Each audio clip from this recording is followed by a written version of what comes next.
Furion versus Leandrin. My hammer burns with holy fire. I must protect the wild. Okay, actually against Paladin, Paladin mostly plays Murloc, right? So it's really good for us to clear his board one by one. That completely ruins their game plan. So I'm thinking of keeping Power of the Wild here just for a pump, because if he plays, actually I'm not. It's only good against the 1/2 Murloc. There's like a Tide Caller, but then I could just hero power anyways, right? I actually like to keep Markio Charge here. Like, even if it's Firefly Markio Charge, I'd keep it, just because if he plays Velvet Inquisitor, it's still a really good play, even if you don't get the card, because Firefly's not a beast. So yeah, we got the Markio Charge. We'll see if he plays, Velvet Inquisitor. I like that scenario a lot. It's also good against 2/3s. He plays Rockpool Hunter with coin. This is pretty similar, I'd say. Just gonna mark here. We definitely need to clear this so we don't get like Rockpool Huntered. Yeah. I'm not gonna intervene out the Flame Elemental. I have Bitter Tide here, so 3L Don Risen. Thanks for the sub. Welcome. Welcome back. Here is a he played 2 Hydrologists. Hopefully he's not running Peacekeeper. Like, we're not really sure, because Hydrologist is like a card that's used in every Paladin, right? I don't think we can play around. I would just have to Bitter Tide here. I don't see Genzo Flame. Wait, if I do Genzo Flame Elemental, I'll have 3 cards in top deck. Like, I'll have 2 cards, but then I'll be able to, like, maybe play my next top deck. At best, I draw 1 card next turn, right? So I don't think I like that. Also, it messes my curve if you think about it, because I can go Bitter Tide into Genzo, but not Genzo into Bitter Tide if I innervate out Genzo and Flame Elemental. Yeah, like, I can't dump my hand fast enough. Like, you can exploit Paladin sometimes, because say he used coin already, which he did, he can't coin out True Silver, so it's like, if I did innervate out Genzo, it's 100% alive to get an attack in, but then again, like, since I had 2 5-drops, it's not like I can really dump my hand before attacking anyways. The paint job in your room looks really good. I know, I like it a lot. My friend's been painting my room. I'm really happy about it. It's gonna need more stuff. It's kind of like a process over, let's say, the summer or whatever. Ooh. Okay then. I mean, I think it could be Noble Stack anyways, so I don't think we want to play Genzo. We're just gonna crab. Let's crab first. Actually, let's play around Repentance.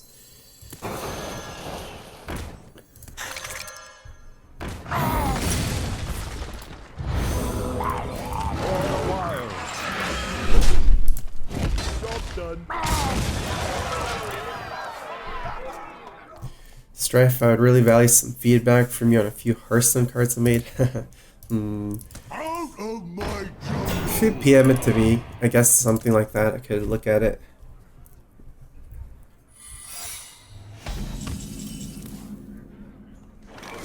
This is a great turn for Genzo now. He used Redemption. Like, he played Coin Hydrologist and Hydrologist, and he decided to play Redemption on that minion over... I don't think it's Noble Sack. I think it's Getaway Kodo. Because it would make sense for him to try to Noble Sack the Bitter Tide there more. Okay, we can do this first. Any card. It's kind of a hard decision, right? It's like, I get completely screwed over by Noble Sack if we attack here first, though. I guess if we attack here, if we do it the other way, we get screwed by Redemption. I think I still have to do this. Oh, it was Noble Sack.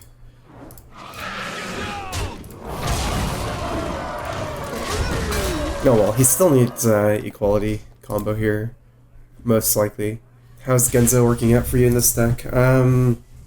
It's always worked out fine. I would say, actually, Genzo usually works out better if you're already higher rating. Like, at lower ratings, you're more likely to run into aggro in some ways. And Genzo's less good there. Do I have lethal? So I can hero power trade the 4/3, and then I have 11 plus 6, 17. Actually, no, it is lethal with Power of the Wild.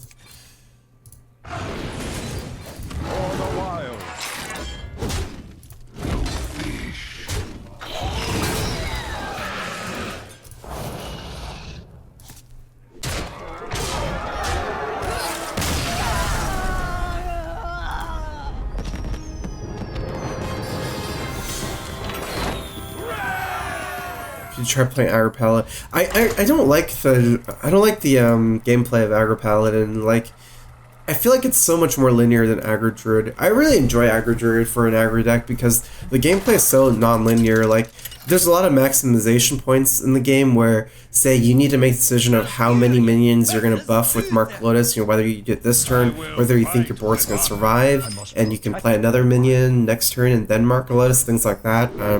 You know, when to play around like things like Volcanic Potion because you have buffs that buff your HP. I don't really, because I feel like Aggro Paladin's just so much more like just straight brute force. In a way, like this is a lot brute force too, but I like the gameplay of like when to use Innervate even, things like that. I like how this deck can outvalue other aggro decks by using the flexibility of living mana, like how you can get more, you know, mana dudes. We're against a Paladin or a Druid. We need to stop the growth of Murlocs, right? So Tar Creeper is not what we want because it doesn't trade well into, like, offensively. I mean, it trades well defensively into Murlocs, but they'll already snowball if we can't kill them. Like, he just won't attack into it. Ooh, I have a turn 1 fledgling here. I got my hair did again on Friday. It's purple again.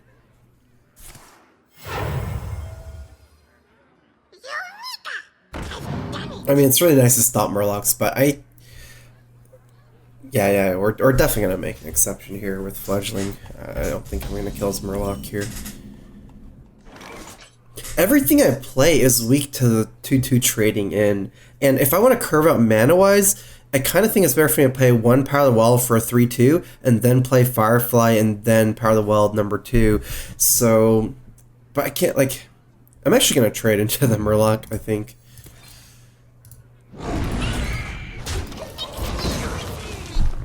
I get Wind Fury, of course, better, but anything else, I mean, I guess I get Taunt, but even then, it's like King of Rock.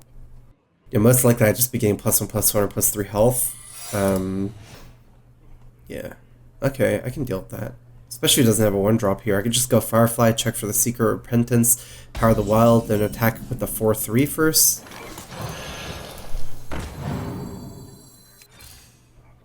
Right, that way we don't lose the minion to Noble Sacrifice. Divine Shield against Paladin here just trades better into everything else, like weapons and stuff. Wonder what the secret is. It didn't have an effect. So no Repentance, no Noble Sac. Redemption, Getaway, Kodo, I guess. Are you gonna do another color, like blue or something? Maybe someday. I like purple for now. He's still playing. Oh, he's an Aggro Paladin.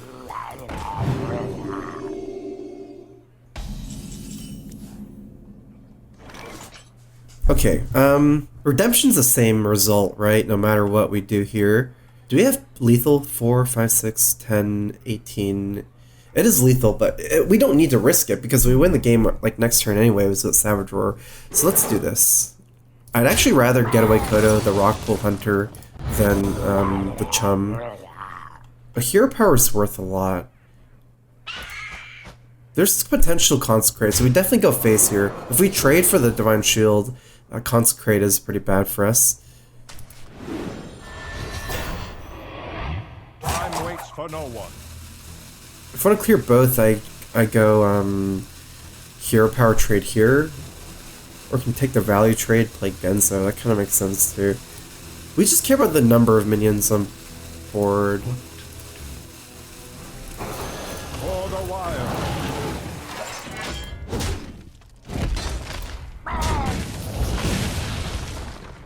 I guess I like that. I could also see just leaving up Divine Shield. I guess I like this more. It's like, it's not the most powerful move we could have made, but it plays around everything the best. Because I'm not like really weak to Consecrate here anymore. Also not weak to, like, I don't know, anything, I guess. But I could have had like maybe a better board, but been weak to some other things. Anyways, this is 9 plus. Oh, it's lethal here. Exactly lethal.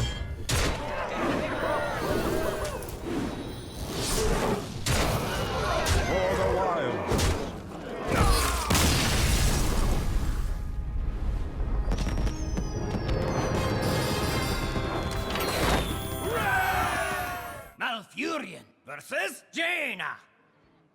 You asked for it. I must protect the I mean, as far as like the balance of a 3-mana 4/4 with a symmetrical battle cry, discover a demon, your opponent also gets a copy of it.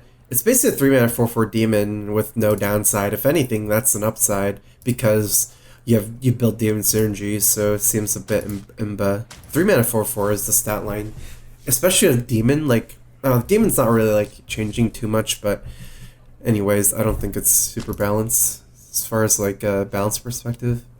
I like the concept though, actually. Like, I like when symmetrical effects can build asymmetrical gameplay with the warlock, like how that works with demons and stuff. Really iconic. Interray Fledging is like so good, but Mage is just Frostbolt. In some ways, like, I don't want it. Feels bad to give up Interray Fledgling. I'm not sure about this.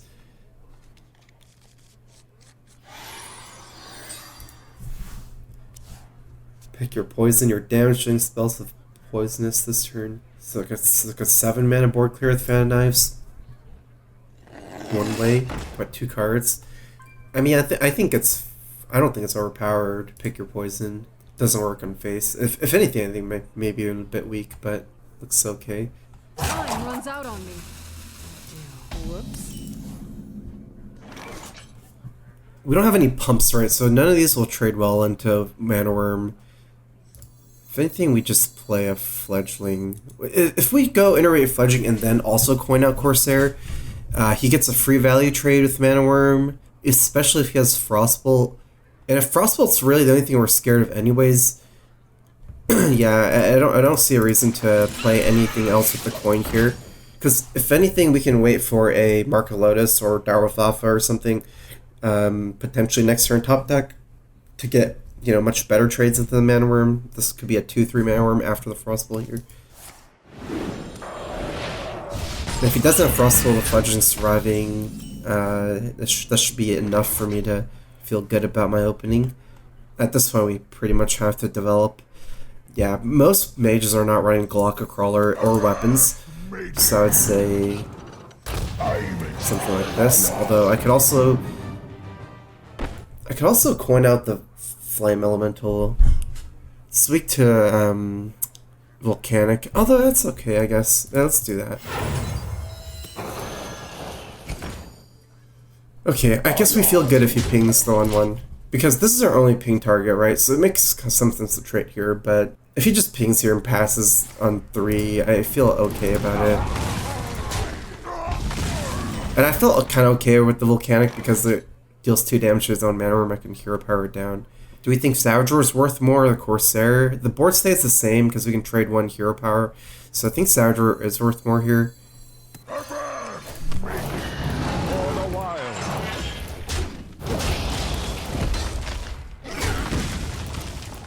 Yeah, and part of this opening is like it's just how polarizing Fledgling can get, right? Like I committed 2 cards, 3 mana for Fledgling and got Frostbolted.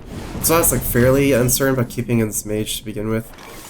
Do we use one for 6 damage? Actually, it's only 5 damage, I guess. If we Hero Power, do we get a better place to use the mana? We have, I mean, to use Savager, we have 2. I would assume the correct decision is to still Savager with 2. Because it's hard to set up for a Savager to begin with, and if I did set up for a Savager, I have another one, so I don't think I would have used it if I only had 1 Savager in this hand. But with 2, I see it definitely being correct.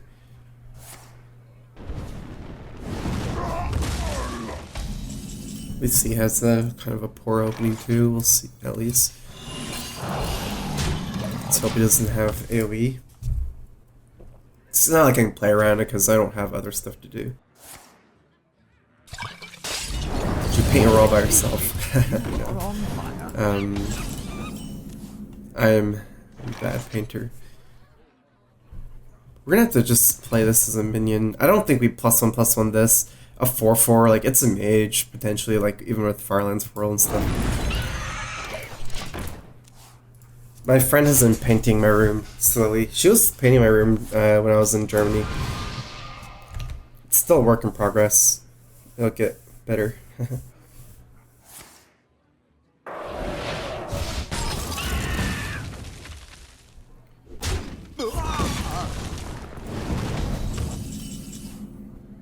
That's a good one.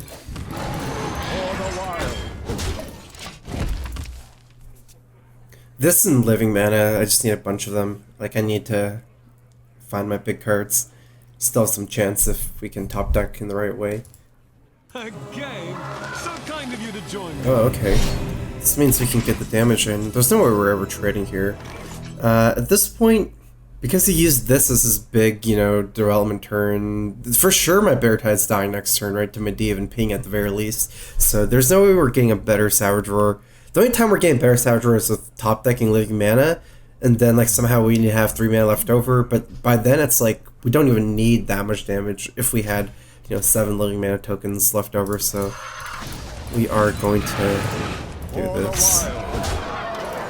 Actually at 5 he's in swipe range too. Because Alex, kind of awkward for him too. He can't use this Atish to trade into the Bitter Tide with the 7/7 then Alex, because he's only at 5. So he'd be dead before he gets the heal.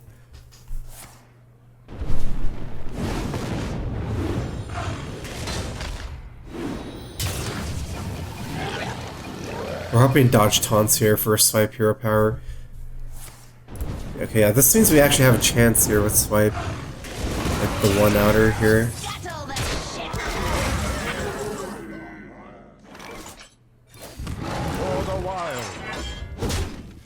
10, 17, 18. Here, let's just pass, because there's no way this does anything. He can just trade on board. The clock is the same. He either kills me this turn, or if he trades, he still kills me next turn. If he has lethal, he'll lethal me anyways, and I can go Direwolf into Markio Charge into swipe. Like, I can cycle the Markio Charge if I draw it next turn and don't die.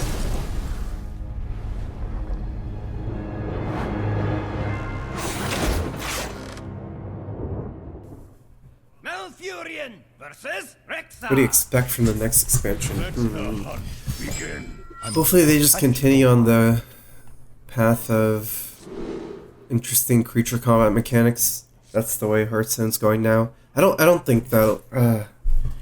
I like the change of Quest Rogue. That's so good. I'm glad they did that. Hunter's a little bit different in the sense that I actually think keeping Iterate Tar Creeper is okay, because like comparing Hunter to Paladin for Murlocs, their 1-drops are mostly like 1/1s and things like that. So Tar Creeper is enough to actually stomp the beasts, whereas it's not enough to stomp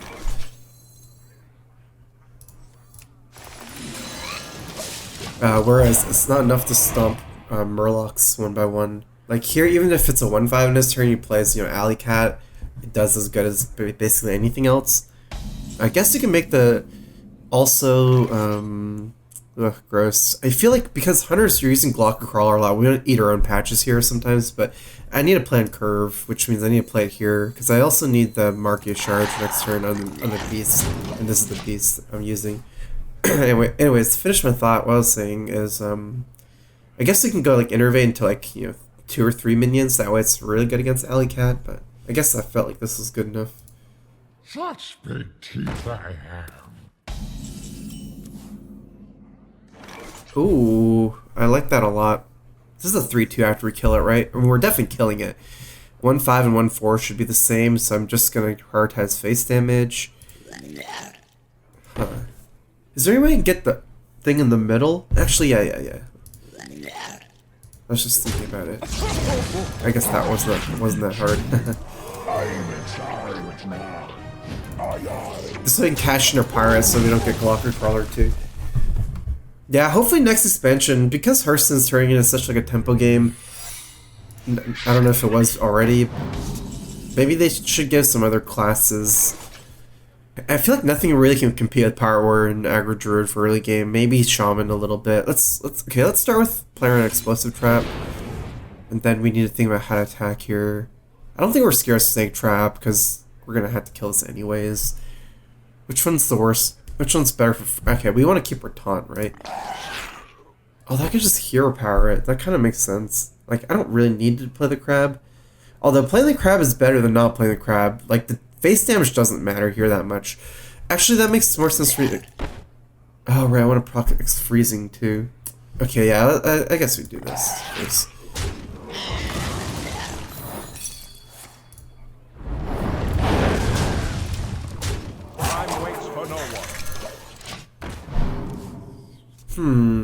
explosive, huh? Actually, it might have been better for me to hunt my Tar Creeper into this guy. That way I wouldn't have lost that guy to explosive.